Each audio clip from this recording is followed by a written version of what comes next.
What's up, y'all? We are back. It's another Wednesday. You know what that means. We live here. I'm live here. Y'all are with me. And like usual, I want to know where y'all are from. So in the comments, do me a favor, type what area you are from. And also, do me another favor. We need to get about 150 people on this stream before we start. So go ahead and share and like this. Smash it so we can kill that YouTube algorithm. We're going to get started. But before we get going, tonight we're going to be talking about subject to sub 2. Right? What is it? We're going to talk about it. All right, finally. I'm finally going to talk about it. But in the meantime, drop where you're from in the comments and also share this stream, like this video so that we can bust YouTube's algorithm and get 150 people on here before we get started. Gloria from Ghana, what's up? Respect, respect. Raleigh Durham's in the house. Massachusetts, Raleigh, Kansas, Thomasville, around the corner. Somebody says, I'm here to learn, I'm here to grow and be inspired. That's what's up. I'm glad you made it. Glad you made it. Georgia's in here. Montgomery, Alabama, Mississippi. I like it. Omaha. He's back. Keith Alexander from Omaha. Omaha. It's 2 people from Omaha, Nebraska. Y'all got to link up. Hey, Max, live in Winston Salem, but from Charlotte. Go ahead and rep Trey 4. You ain't got to tell anybody you from Charlotte. Just say I'm in Winston. Welcome to the Trey. We talking about creative finance, Kim. Las Vegas. Ohio's in the house. Putnam County, Florida. LA, Asheboro, Philly. Phil from Philly. Born and raised in Hampton, Virginia. Let's go. Ohio's in the house. DC, Columbia, South Carolina. Best skip trace for a person property, REIskip.com. REIskip.com. High Point, North Carolina, that's up the road. Cleveland, Ohio. Richmond, Virginia. I like it. We're going to be talking about sub 2s tonight for about 15, 20 minutes, and then we're going to go into Q&A.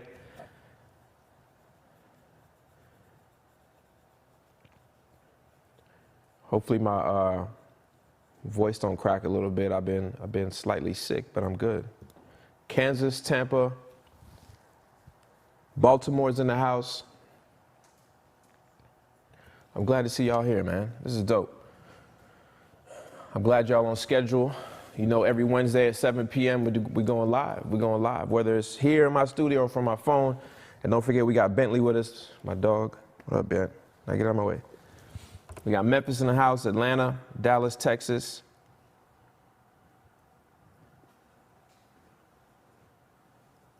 Yeah, you're right. I did say where you from. All right, where you at? Where you at, Candy? All right, cool, cool, cool. How many people we got? Memphis in the house. Almost 100.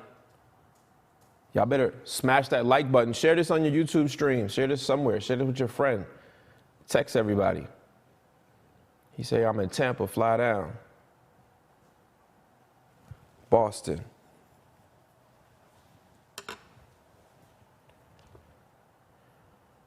Melissa, we working on that Gentor DC date. I promise you we're still working on it. It's coming. Atlanta, Lisa from Atlanta. All right, so today we're going to be talking about subject 2. Houston in the building. How many of y'all been to We Live? 18, 19? How many of y'all been to We Lives? Do I do any business in the Midwest? I haven't bought anything in the Midwest. No, I have not. Portland, Oregon, Massachusetts. All right.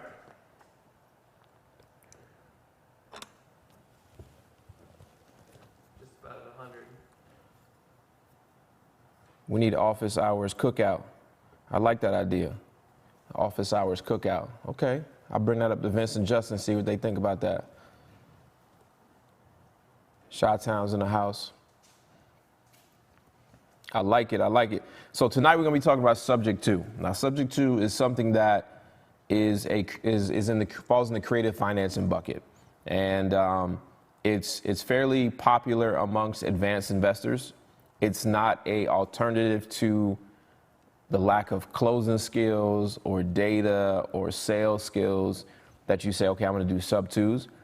But it is a way to creatively invest in real estate without having to put a bunch of money up. And it comes in handy when there is an opportunity that presents itself that is not particularly great for a cash deal. And if you know how to explain sub two and you have the money. Now, here's what I will say. Let me give a quick advisor. Subject twos are an advanced strategy. And it does require for you to have money. It does require for you to have a steady income because you will be responsible for that mortgage. And not only that, there is some intricate paperwork that comes along with doing a sub two. The way you title it, the way you get insurance for it, the way it closes, and it's all those protections. Somebody says negative equity or no equity. I personally won't do a negative equity deal ever, period. I'm not going to exchange places with somebody that's in a negative equity. People did that prior to 2008, and they got caught holding the bag. And any slight correction, especially if you hold on something that has negative equity, it's going to hurt you. And you don't know how long it's going to take to get back to where it needs to be. So I'm going to walk through a deal that I did subject to a while ago. It was just something I pulled up. I'm going to show you guys what the HUD looks like on a closing for a subject to and kind of explain to you exactly what a subject to is. Now, a lot of people will say, oh, subject twos are illegal. They're not. They're actually on most standard realtor listing agreements. I'm sorry, purchase office to offer to purchase agreements. And we'll talk about that. We'll talk about how you can use it and what it's for. And particularly like how I use it. I won't talk about use cases that I haven't done, but I'm going to talk about how you can use it in the short term, how you can use it in the long term, and how you can build wealth with it in the longer thing.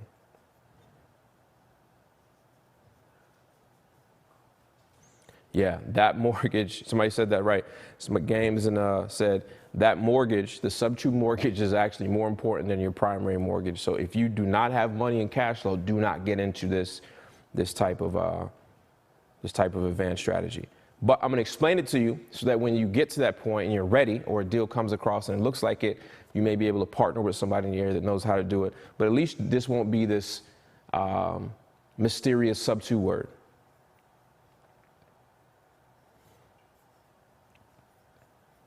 All right, cool. What we look like? 118. All right, cool.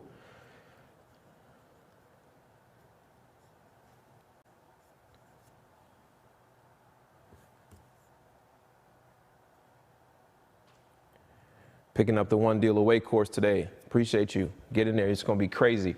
So let's jump over to the whiteboard here in a second. I'm going to show you an actual subject to HUD of a property that we purchased. But before we do that, I'm going to explain to you the situation of what happened. So we got a form on our website. Somebody reached out to us, and they wanted to sell their mother's home. Their mother, I believe, was in a nursing facility, and the two sisters were paying the mortgage on the home, which they didn't like, and it was empty and it was just outdated. And so there was a balance on the house, which was a mortgage, and there were mortgage payments that they didn't want to do. They didn't want to become landlords, so that wasn't something that they were interested in becoming. And so when we went to the house and we analyzed the deal, it wasn't the ROI that we could have got on buying the house cash just wasn't worth us buying the house cash. For example, I wouldn't have put $80,000 in plus fixing it up only to make like $10,000 or $15,000. It just wasn't a good return on investment for us. And so when we talked to the homeowner and we gave them the options, the price that we can offer for a cash offer was less than what they owed on the mortgage. And their thing was they just wanted to get rid of it. They weren't interested in making a profit. They weren't interested in, trying to wheel and deal with us. What they were really interested in is they were tired of paying this mortgage for as long as it's been paid. Their mother had been in a nursing home for some time now, and the two sisters were responsible for paying this. And I don't blame them. They didn't want to be landlords. They had no intentions of doing anything like that. So when I made him a cash offer, it wasn't high enough to cover the mortgage. So I told him what I could do is I could take the house, what they call subject to. And essentially what subject to means is that I'm going to get the deed for the property, right? So they're going to go through a traditional closing, and let me back up a little bit. So this property was actually behind on the mortgage a little bit. I think to the tune of maybe $6,000 or $7,000. And we'll look at it when we go into the HUD. But they weren't really too concerned with it because it wasn't in their name, it was in their mother's name, and she was already ill. She already lived a great life, and she was in a nursing home. So a foreclosure would have happened. It wouldn't have been the worst thing to them because they weren't financially responsible for the property. And so what we did for the homeowners, we gave them a solution where they no longer have to worry about the foreclosure. They no longer have to make the payments. And I said, here's what I can do for you. I can buy your house subject to the existing financing. And what that means is I'm going to take over so I'm not going to assume the mortgage. I'm going to be responsible for the mortgage, right? The mortgage is still going to be in your mother's name. You're going to deed me the house, and I'm going to make a reinstatement payment to the bank, which essentially is going to take it out of foreclosure. And I'll go over that number here in a minute. And so once we took that house over and we made the payment, we went through a traditional closing. And so I want to pull up the whiteboard here to kind of show you what it looked like going through an actual sub-2. So if we can pull up this screen, I'll show you here. And so let's just go into the details. So what the price looked like ended up buying was $71,000. And there's some settlement charges to the buyer. Essentially what that means is, attorney fees and those type of things. And so what's important here is that we end up taking over a loan that was this amount, $63,489. And what I mean by taking over is that I wrote in the contract that I'll be responsible for paying this mortgage, okay? So what happened was they were behind about 2 payments, nothing major. I think it was a couple $1,000s. I don't know exactly. It's been a long time. You can see this one was a 2019. This happened in March 2019. And this is just one of something that I could pull up and see. So in here, what happened was the purchase price was $71,000. The loan that we had was $63,400 with a mortgage payment of $533 a month. And I remember that because I just went through the paperwork. Okay, so we had to pay the taxes and all that stuff. So total paid for the buyer, gross less amount paid. So we take out what is owed on the mortgage. Sorry, let me back up here. After they do the math and with our settlement charges, we end up having to pay about $8,053 at closing. And that, now my memory's starting to jog me. Out of that, we told the sellers that we can give them some cash. So cash to the seller, they end up getting $7,484, okay? And let's see here. These are just fees. These are fees from the actual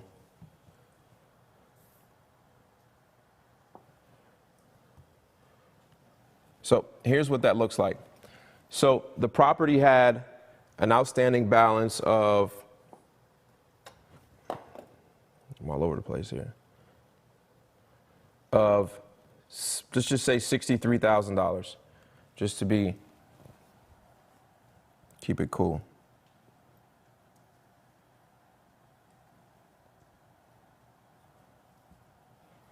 So there was PITI. Can you read that well? Is that bigger? I need to go to a thicker font. Okay. So PITI, which means principal, interest, taxes, and insurance, that's what equals a mortgage payment, was $500 and I think $33 a month. And what I had to pay at closing, let's see,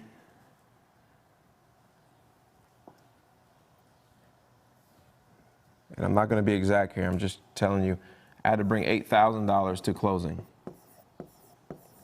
Okay? So the $8,000 that I brought to closing, some of it went to the seller, and then I had to, I think there was about $2,000, maybe about $2,000 that was paid back on the mortgage. So altogether, I was in this house for $10,000 cash. But I walked away with the deed to the property. But I'm also responsible for this. And so what we actually decided to do on this property, instead of keeping it as a rental, which we probably could have got around, you know, $800 a month in rent. Instead of doing that, what we decided to do was flip it. So when we ended up flipping the property,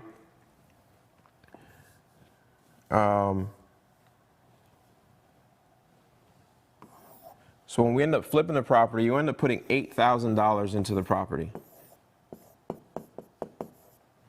Right, so we flipped it for $8,000. And so total amount of money into this deal was $18,000 plus 2 months of payments, so say around $1,200. Right, and I'm just keep giving you loose numbers just to give you. So total amount of money I had into the deal was $19,000, right? P-I-T-I. I had $19,000 into the deal. Now, it took me probably a month to flip it, and then it took me some more time to get the house under contract. And then we eventually sold this house. Let's see what we sold this house for.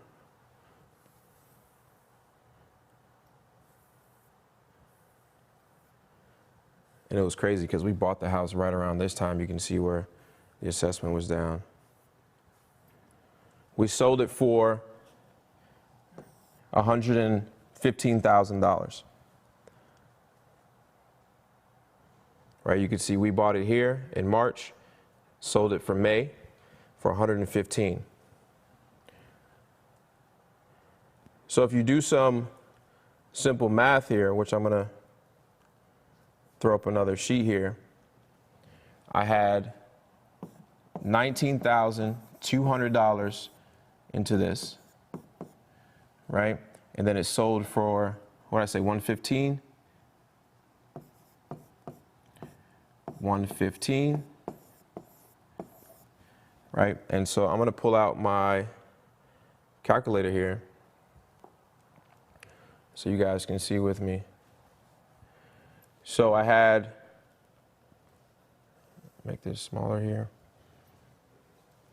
so you can look at it. So out of $115,000 sale minus 5% for the real estate minus this thing had a mortgage on it.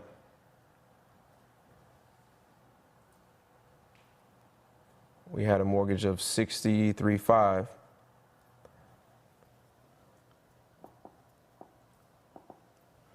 Right? Minus the $19,200 I had in the deal. I end up making about $25,000, $26,000 on this deal.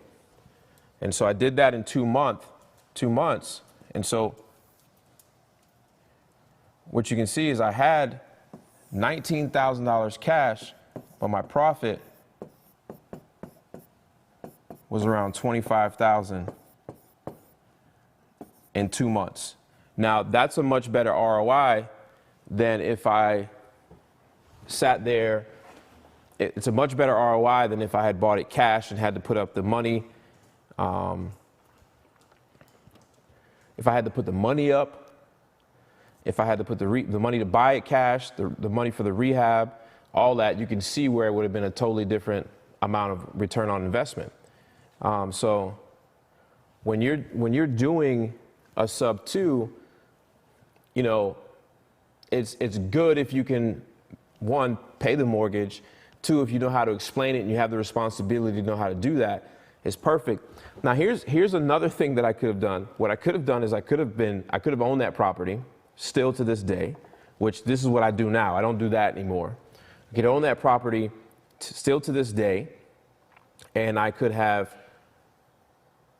rented the property, cash flowed about $300 each month, right? And if you looked on the site, if you just go off the numbers that, you know, Realtor.com is saying, that house in this crazy market is now worth $147,000. Now, if I'd have took $447,000 minus what I would own, I would have been sitting on, with the cash and the mortgage, I would have had about 50% equity in that property. And so, you know, it's just it's much better. But now these days, what I do is I will keep these homes, add them to my portfolio, collect the rent, hold on to them for a while, and sometimes I trade them in for a better deal. Most of the time I'm going to keep them. But that's basically sub 2 in a basket. Is you're going to be responsible for the mortgage, you're going to make those payments each month, and you can do what you want to do with the house as it's yours. Let's see here. So I hope you guys understand sub 2s. I know a lot. Now, I'm giving you like the broad idea. There's a lot of things you got to unpack in order to make this thing safe, right? Because here's this one thing that a lot of people talk about. They talk about a dude on sale clause. So anytime you get a new mortgage, in the fine print, they says anytime you transfer the title to this property, there's what they call a dude on sale clause or accelerated sale. Essentially, the balance at the time you sell it, they could call it due at any time. So if the bank would have hit me up and say, hey, listen, we see that this property was bought, we want our money, I would have had to pay that $63,000, $64,000 immediately without asking any questions. And so if you don't have the money to do that, it's something that you don't get yourself into. But there's things that's underlined that you can do to protect yourself from doing that. We won't talk about this on this live stream, but that's why, you know, sub 2s are something a lot, you know, it's a lot to unpack. And if you don't have a good attorney that hasn't done them for years, then it's probably not a good idea you get it in. Somebody says, I'm getting started, I have a deal under contract in Winston Salem. I want to know if I can send it to you. Absolutely. You're going to send it to francis@ventureatlas.com. That's francis@ventureatlas.com. Somebody says, why do you do a sub 2 over a novation agreement? Have no idea what that is. I just know some very, very wealthy people who do sub 2s, and I've never heard of a novation agreement. So I'm sure there's many ways to skin a cat. I just know that this works. My question to you is, why do you do a novation agreement versus a sub 2? Let's see here. So sellers are quit claiming deed over to buyer when doing sub 2s and low state their name. No, it's not a quit claim deed. It's a general warranty deed. You remember the mortgage instrument and a deed instrument are two separate things. You can deed a property. I would not take a property quit claim just because it's the lowest protection amongst transferring a property. It's a general warranty deed that we're getting when they're selling the property. There's a title search, goes back 30 years. There's title insurance, the whole nine. It's a regular closing, completely regular closing. It's just the mortgage is not paid off during a transfer. Yes, this is correct. The loan does stay in the owner's name. And this is something that you're going to have to build trust and experience and have the money. Remember, there's two things you're going to be responsible for. One is the mortgage, the monthly payments each month. If you don't make the monthly payments, it's going to affect the seller. And the seller can see it right on the credit report. So you definitely don't want to do that. You end up in lawsuits that they'll just run you out of this world. Number two is there's this dude on sale clause that you are risking, but there's ways to circumvent that if you have the proper lawyer and paperwork. Like I said before, we won't go over that in this live, but there's definitely ways to go out and do that. Let's see. I just got foreclosed on August 3rd, similar sub 2 condition, deed in their name, loan in my name, 90-day redemption. I'm not sure exactly what that is. Yeah. So as you can see, yes, I spent $19,000 to make $25K, and I would say that's a great rate of return on my money. And at the end of the day, you know, I don't really trade houses, flip houses. I'm really trading money. At the end of the day, that's what I'm doing. I'm trading money, and then the houses, the real slam dunks, I keep. You know, I keep those. I buy a couple every month, I add them to my portfolio. Let's see here. Are there any areas in Winston-Salem that you do not buy properties? No, I buy them everywhere, from 25th Street to Clemens. It don't matter. What if the owner files bankruptcy? That's a good question. So there's protections against that in the paperwork I talked about. And typically, don't worry about that. You'll be fine if I wouldn't say don't worry about it. If you have a lawyer that knows what they're doing at the closing table, which I do, with the paperwork, and there's a lot to it, right? I mean, let me break it down. You have to give the owner if you want to do it 100% right, you have to get an appraisal of the home and give it to the homeowner and have them acknowledge they know what the price of their house is. I mean, there's a lot of rules involved with doing sub 2. I know some people may go out there and teach it. I've never watched their program, so I can't say anything about it. But there's a lot that goes into it as far as protection. Because one thing you don't want on your radar is the Secretary of State or the Commerce or anybody in the state that is you don't want that. Let's see here.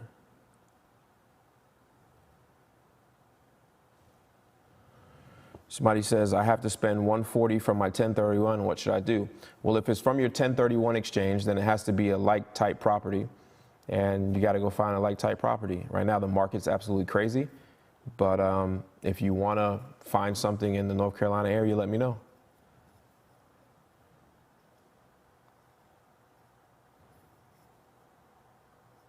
No, the seller cannot foreclose on the property. They don't own the instrument.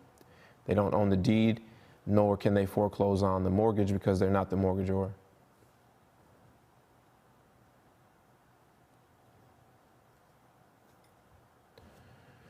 So somebody says, I have a sub 2 lead in New Jersey. What type of documents can I use to send to the bank to get the real balance on how many documents I need to get the process started? Thanks, brother. So first thing you're going to do when you do a sub 2 deal is you're going to get a third-party authorization form signed, essentially allowing your law firm. I leave it to a law firm. The law firm has to go find what balance is needed. So you're going to get two things. If the property's in default, which means they're behind on payments, you're going to need a reinstatement balance, reinstatement amount. They typically get those to you within a couple days to a week, depending on your relationship with the bank manager, the asset manager. Number two, you're going to need a payoff balance. Payoff balances are typically good for 2 weeks or so, 3 weeks maybe, because interest is accruing and then that number is not going to be old and stale. So once you have the third-party authorization letter, it's a letter that basically allows you or your attorney to speak on their behalf. Your attorney should have these paperworks already. You get them to get it signed. The attorney, the paralegal for the attorney is going to go out. They're going to get all this information because all this information is needed to put accurate data on the HUD. And if you don't have accurate data on the HUD, then you can't do a closing. And so third-party authorization, reinstatement amount, and payoff letter.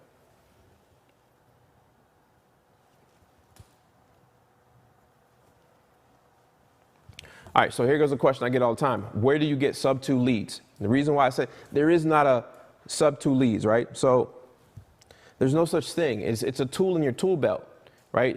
You can wholesale the deal, you can buy it cash, you can turn it into a rental property, you can turn it into an Airbnb, you can host whatever. It's just a scenario that a person has. There's not a list or something you can pull. Sometimes people are not in distress at all. You can have people who, two individuals that get married, the extra house they don't want to make the other mortgage payment, they'll sell it to you sub 2. There's so many different scenarios, so it's not a lead. It's when you're speaking to people. But remember, this entire business is about solving problems. If you get into this business, you're just trying to chase dollar, you're going to fail very fast, and you're going to fail miserably. If you get into this business trying to understand real estate and understand the problems that people have and how you can solve them, that's how you make a lot of money. So when you end up talking to a seller or a potential lead, then you have to understand what their problems are. And once you figure out what their problems are, then you can present the right tool to fix their problem. And sometimes it's not cash. Sometimes it's not this, it's not that. And so if you have different tools in your tool belt, that's why it's very important to go get education as you're going. If you get your first check in wholesale and then you go blow it all on paying this and that and doing this, you're crazy. You need to spend it on educating yourself to add more tools to your tool belt. I'm telling you, I spend in my first couple years, year after year, I was spending like maybe $50,000 to $100,000 every year in just education, whether it was joining masterminds, going to seminars, high-level seminars. And I'm not talking about the events where the flashy, no, I'm talking about events where you go into the room and don't nobody look like you. It's all like, 55-year-old white men or whatever it is. You need to go in those rooms that are people that you have. When you walk, I've been in so many masterminds when it comes to real estate, and people have no idea who I am. And when I'm in that room, I know I'm in the exact right room because I'm about to learn something because they're on the next level, and that's the level I want to get to. Let's see.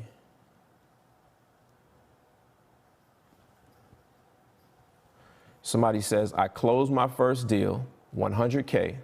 It's been 2 months. I have not closed anything else. Should I quit my 9 to 5 so I can have more time?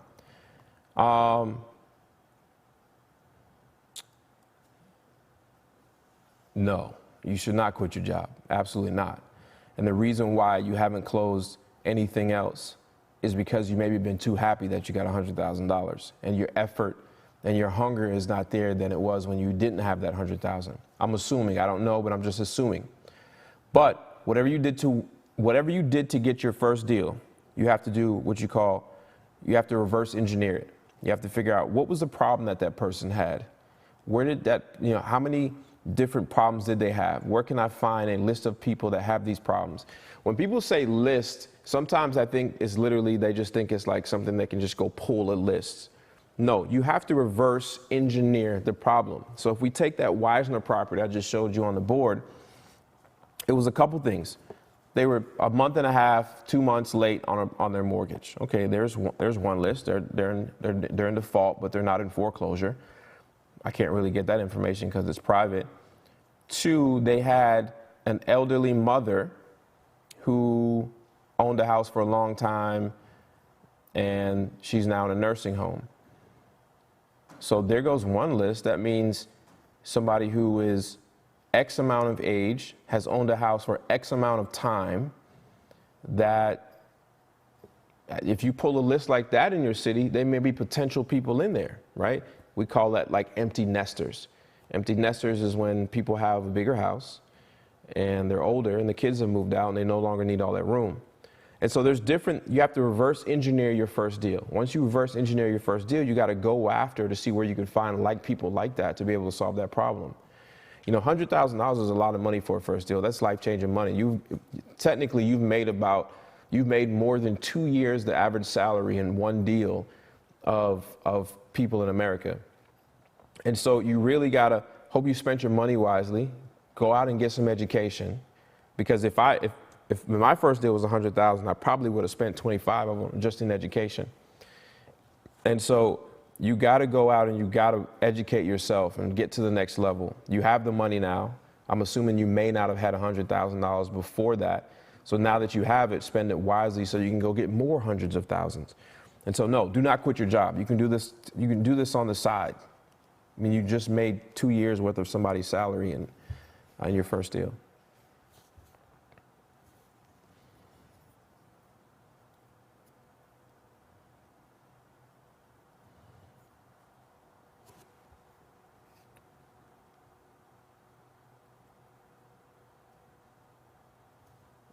Let's go into this question.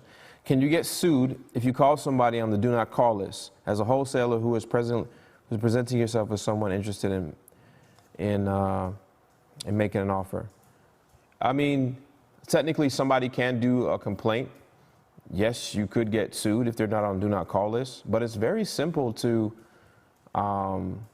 check your numbers against the do not call list and the known litigators list. They were just Google search. You can do that real quick.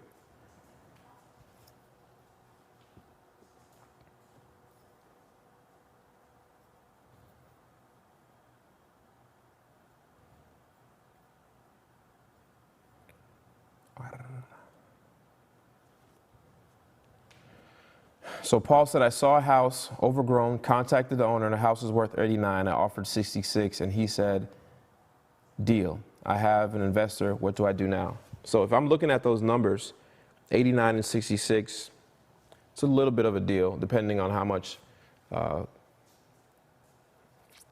actual repair is needed. But Paul, what you need to do is you need to get an assignment contract. Well, first you need to get a contract signed with the seller. You need to get a contract signed with the seller. Make sure the price is where you need it to be, and then you need to figure out a price that your buyer will buy for and assign them with an assignment. And that's pretty much it. I mean, I know it may sound confusing in the beginning, but you essentially get a contract with the seller, and you assign that same contract to the buyer at a higher price that is paying for that piece of paper. School Me says, I have not touched a check. It's still in the bank. It came from Driving for Dollars. So I understand. And so Driving for Dollars is a good way to go out and find leads. And so you haven't touched a check. Kudos to you. Now go buy a course. Go buy my course. $500 out of $100,000. That's going to teach you how to make this repetitiveness. And so if you were driving for dollars, and you found this property, you still, driving for dollars how you found the lead, but there was still underlying problems that came from that person. So you have to reverse engineer that.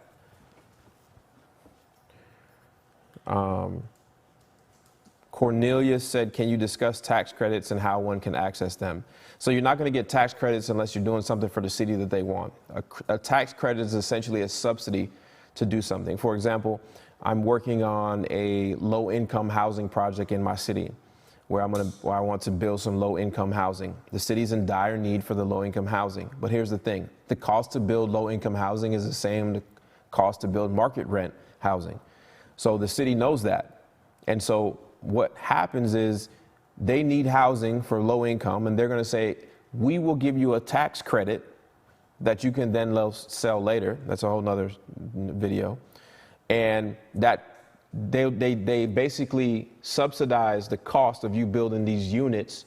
So in return that you're going to promise that a certain amount of these units are going to be low income, or the entire project is going to be a low income. And so you can't just access tax credits.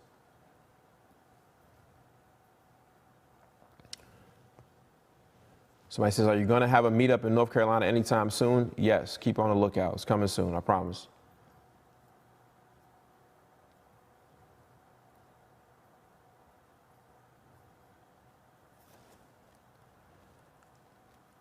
All right, what we got? Oh, you got some stuff in queue. I haven't even been in queue. The one that just came in. I've bought a house. What is that? Matt's cracking a fresh Truly over there. As slow as possible. He kind of like went to the side. It says, I bought a house. Darren says, I bought a house. It needs full rehab. ARV is $85,000. Needs $40,000 in renovations. Purchase price was $500.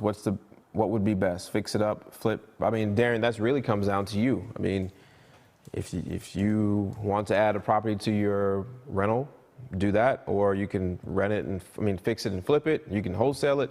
I mean, there's so many exit strategies in there. You're going to be all in on this project at 50% of its value. At this day and age in my real estate journey, I'm keeping that property and I'm going to keep it for rental units. So that's kind of my thing. But it depends where you're at. I can't really give advice not knowing a lot about what you're doing. So the good thing is you found a property and you got it at a good deal. And if the numbers are true, then you got many options. And it kind of comes down to, you want cash now, you want to build wealth, or whatever it is you want to do. And I don't say cash now and wealth, one's good or one's bad. It's really just where you're at in life.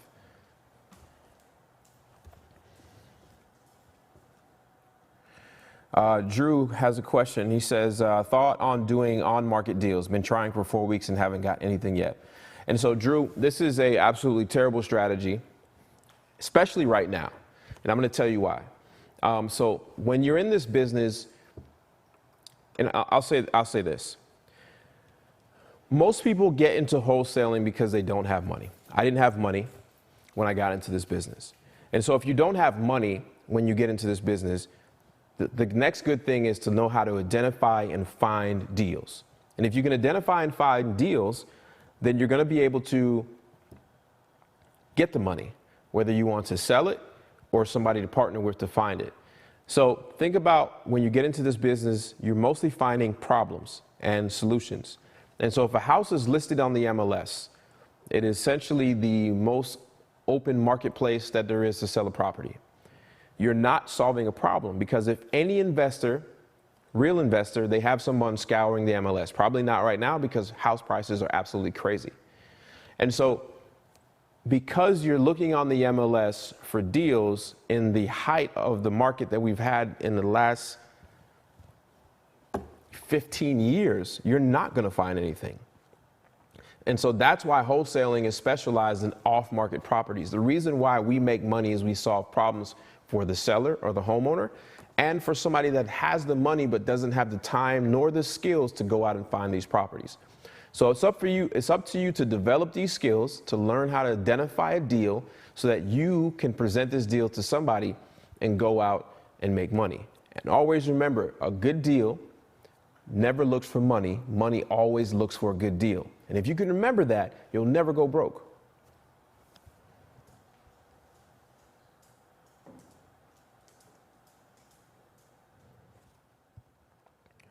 So no question is dumb on my live. Whether you're an advanced or a beginner, you're all welcome. I'll try to answer as many questions as I can.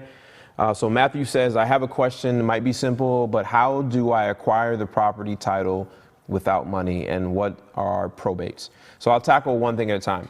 So how do you acquire the property title without money? So it's going to take money to acquire the property if you want to go down to that route. But Matthew, basically what we do here is we find a deal at a very good price. We put that deal on a contract with the intentions to purchase, and then we go out and we find somebody who also has an intent to purchase properties, and then we sell them our deal that we have on a piece of paper called assignment contract. That assignment is going to have an assignment fee on it. So for example, if you find a house that's worth 100, you find it for 50,000, right? It needs some repairs. There's a whole calculation you have to do to figure out where you need to be at with the numbers, but I'm just giving you some round numbers here. You get it on a contract at 50, it's worth 100, needs a little bit of repairs. You can sell that property, AKA, or your rights in that property. Really, you're selling your rights to that property, to that contract, for 5,000, 10,000, whatever the deal can handle. And you're selling your rights to that offer to purchase that you have to somebody else who's going to go take the deal to the finish line. And so that's what we mainly do as wholesalers. And as you get money as a wholesaler, you start to acquire properties. One, so you now have money. Somebody just schooled me, just said he made $100,000 on a deal. They could simply go out and purchase a property and keep it and have it free and clear in cash, and then go to the bank and pull the money out. But if you go out and find a deal it's a banging deal, you can go out and you can have this deal on a contract, and you can bring in a partner that's going to fund this deal, and both of you walk away with the split of the profit at the end. Now, most of us, we're going to wholesale it. We're going to get our knowledge up, our cash up, and we're going to go out and flip properties on our own, add properties to our rental property. And probates is something simple. If a person dies, typically without a will, most counties or cities states have a process called probate, that the process of the property has to go through probate. All their possessions have to go through probate. And so a property in probate means that a person that owns it has passed away, and it has to go through the court systems or some type of formal process deemed by whatever state it is in order to get that property to be able to be sold. And so that's typically your two questions that hope I answered well. The email to send deals to is Francis at ventureatlas.com. He just put it in the chat. Where'd you put it in the chat? I didn't see it. Got it.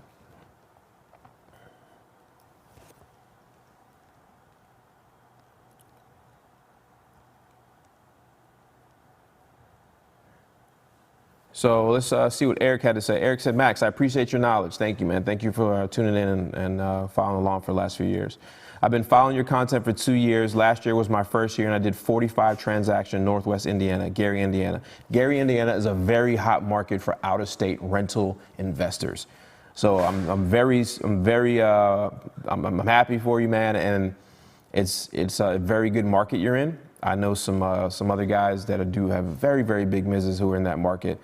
And so I am, you're right on, man. So there goes somebody who's been following along for 2 years, started last year, did 45 deals, and I'm sure he's made a lot more money than he did in his previous job. But not only that, he has the freedom and he learned a skill that nobody can ever take away from him. So Eric, congrats on that.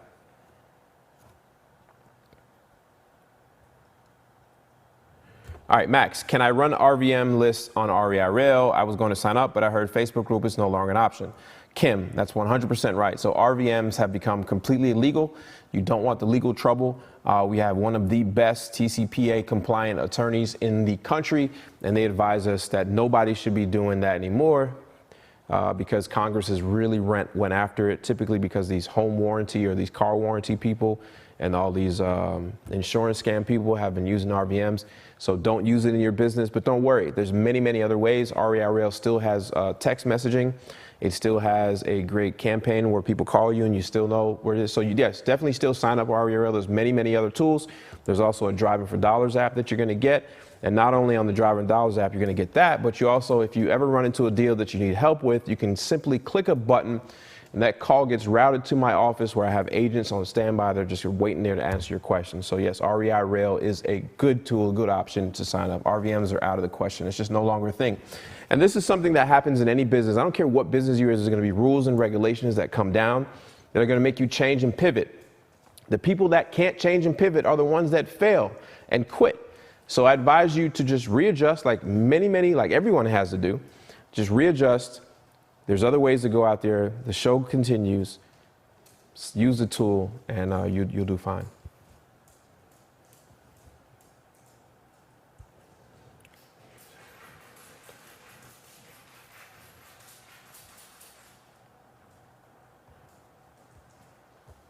All right, so Ron says, when would you say is the right time to start targeting another market? I've pretty much contacted all prospects, absentees from Propstream in my current market in Cincinnati. Ron, I'm going to call bullshit. And not because you're intentionally giving me bullshit, is because you live in Cincinnati, a very populated place. There's no way you've called all the leads necessary in Cincinnati. I know people who have who still successfully do a good job. And so I'm not dissing on you at all. What I'm saying is you need to rethink what you're doing. You need to go out there and you need to figure out another way to find. If you're just calling absentees, I still don't think there's a way you call all absentee owners in Cincinnati because it's a great rental market as well for out-of-state owners. But you need to go after you need to retool yourself and think about marketing in a different way. If you don't have the resources to go out and buy a course from maxandnas.com, we have a great course. If you don't have the resources, go look at some of my old YouTube videos. I think a lot of people that are new that had came on in the last year or two, they kind of like, hey, Max, go back and watch my old stuff. When I first started 5 years ago, I have over I think 400 something YouTube videos or something like that. If you go back and you start watching videos from the old, you will see the things that I applied. Many of it, 90% of it still applies to today. So if you're in that position now where you need to get your mind right and learn some tools and tricks and things, remember, I started with myself. Then after my first 2 deals, I ended up getting 1 VA, then 2 VA, then 3 VAs, and 4 VA. Now I have an 8,000 square foot office and we got 21 employees. You got to start from somewhere. So don't think jump into another city is your answer. Cincinnati's got enough people for you to make a lot of money.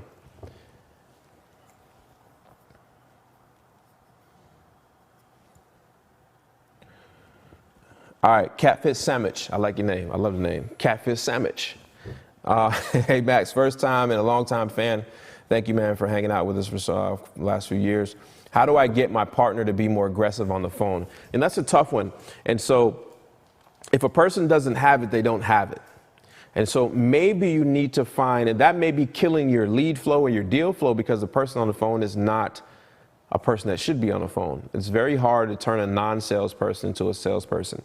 So maybe there's other tasks in that business that you should have that person, your partner, doing. And maybe you should jump on the phones. And if if you're saying, hey, you're tapped out as far as you are on the phones as well, there may be a point where you need to start documenting and recording your phone calls and your process and how you reach out to people, and then slowly start to see if you can get, a younger person, 19-year-old, 18-year-old kid who will do it for, some good money and some commission on some deals, or you need to go out and go hire a virtual assistant to help you. But you need to record this process. You need to create SOPs, standard operating procedures on how you do it, so that when you do have an employee, you can just hand them over this video library of you being the greatest closer in the world, and you can just put it right there. So I hope that answers your question.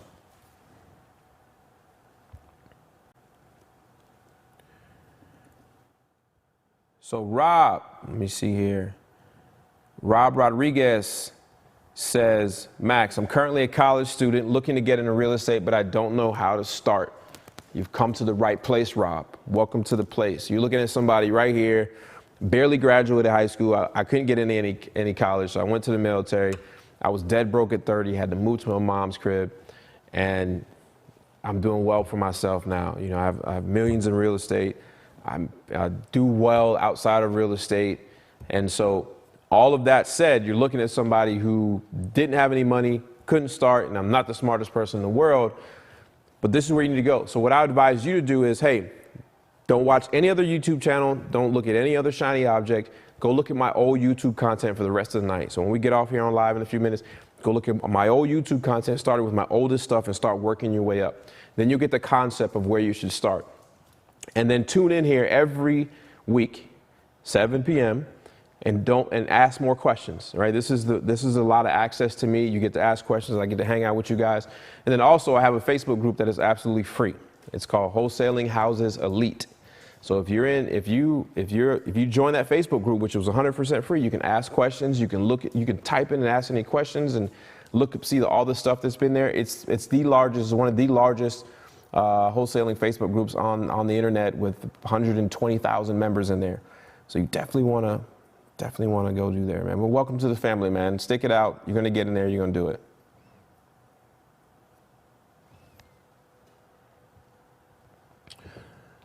Nicholas said, Max, what's the biggest fear you had to overcome to begin your real estate career? I would say the biggest thing is, just like any other business that I've started in the past, is just getting over the fear of not knowing everything. And so a lot of people think that they need to know everything in order to start, when the reality is it's not true. There's an analogy that I make, that if I was a home builder and you were a home builder, and you went to home builder school for 3 years, and I went to zero school, and I started building homes while you were in school, I'm going to mess up my first few homes, but every time I mess up, I'm going to learn along the way. And every time I learn something, I'm going to learn OJT, on the job training. And I'm going to learn while you're in school, developing a theory on how this works. By the time you come out in 3 years, I've built hundreds of homes and you're on home number 1. So the guy with the formal education that think he went out and got everything right the first time, versus the person who just went out there and did, and every mistake that they made, they learned from it. They're going to be way further ahead than anybody else that had to think they needed to learn everything before they got started. So I think not only my biggest fear, but most people's fears think that they got to know everything. The best thing for you to do is start. Real estate is very, very important to building wealth. It's very, very important to have financial freedom. You got to own something, even if it's just your own residence where you bought the house right. Or you got to go out and you got to build wealth through, getting real estate. And so this is where you start. You start at wholesaling. I call it like the janitor of real estate. But here's the cool thing about starting your real estate career in wholesaling. It allows you to learn how to identify a deal. And I don't care at what level of real estate you want to be in, whether it's wholesaling your whole entire life, being a landlord your whole entire life, or building multi-billion-dollar places. It all starts from identifying a deal. And that's what wholesaling allows you to do. If you can identify a deal, then you can go out there and practice any part of real estate investing and be successful. So it's better you learn here to get that OJT, on the job training, so that you can then go on and flourish your career. Look, I started at wholesaling to the point where now I'm doing development. And so you can do any aspect. And so even when I'm doing development deals, the basis of a development deal is finding the right piece of land at the right price, in the right location, with the right zoning, to go out there and then build that deal. If you don't start with good dirt, you don't have a deal.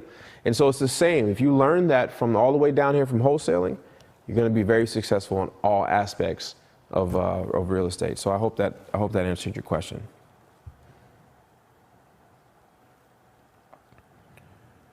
All right, so Joe Carson said, with your success now, if you had to give yourself one piece of advice when you started, what might that be? Curious how your mindset has changed now and grew. So Joe, that's a good question, and I don't really dwell on it. I do get this question quite often, and I think as I grow as a person, it changes. And I would say that, Joe, my answer to that question is when I started this business, I'm a pretty ambitious person that believes that I can do anything in the world. But one thing that I would have done earlier was hold on to a lot more deals that I wholesaled. I didn't believe in my capability to go out and purchase these deals, or I didn't see that it was necessary to go out and purchase these deals. The example that I gave you just earlier on a deal that I did in 2019 that I had bought for, I think it was $68,000 is now worth $140,000. If I would have kept that house instead of flipping it, the $25,000 that I got was great, but it would increase my net worth by, $60,000 by having that house, plus all the rental income I would have got for the last 2 to 3 years. And so my one thing is I would have started earlier. That's one thing. If I could have, I would have started earlier. But number two, I would have went out and kept more deals. I would have went out and I would have found more money to hyper grow what I know now. So I hope that answers your question, Joe. Matthew, so Matthew says, what course should I buy from you? So I only have one course, and I never have been a course guy to go out there and sell courses. If I was a true guru and sell courses, I'd probably make an extra $10 million a year. But Naz and I, a good friend of mine who's in Charlotte, just straight up the road, he's the one who truly inspired me to actually keep more of my properties that I was selling, because he made me look poor one day when he showed me all the properties that he actually owned. And so because of that, he's been in this business since 2012. I started in 2016. Him and I decided to come together and build a course that simply teaches you how to consistently get 3 to 5 deals a month.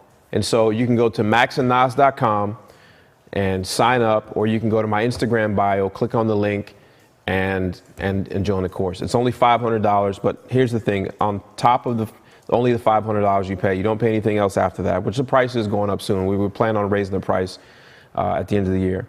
But here's what you get. You get inside of our private One Deal Away Facebook group, where it's all just members. You get a Discord channel where Naz and I are at. And then actually our guys are actually on our Zoom meeting starts right now at 8 o'clock.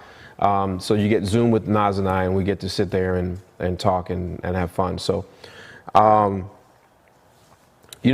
there's a lot to that for $500. And so you can go to maxandnaz.com, or you can just go to the link in my Instagram bio and click on that, or any of my YouTube videos and find that. But I appreciate you guys trusting me, and I really enjoy just sharing my knowledge.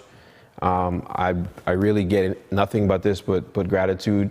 There's no monetary side to me doing live for an hour on Wednesdays. But I enjoy sharing what I've learned. I enjoy learning from you guys as you ask me questions. You guys keep me sharp. But keep up the good fight. And I'll see you guys here next week at 7. And as long as you're going to be here, I'll be here. And keep going, man. And I'll see you guys next week. Peace. Some people are used to going on trips. Some people are used to only going trips on first class. Wow. Some people are only used to flying private. Yep. So if you start to make new normals for yourself, they will come true. the mind is the most powerful thing you possess.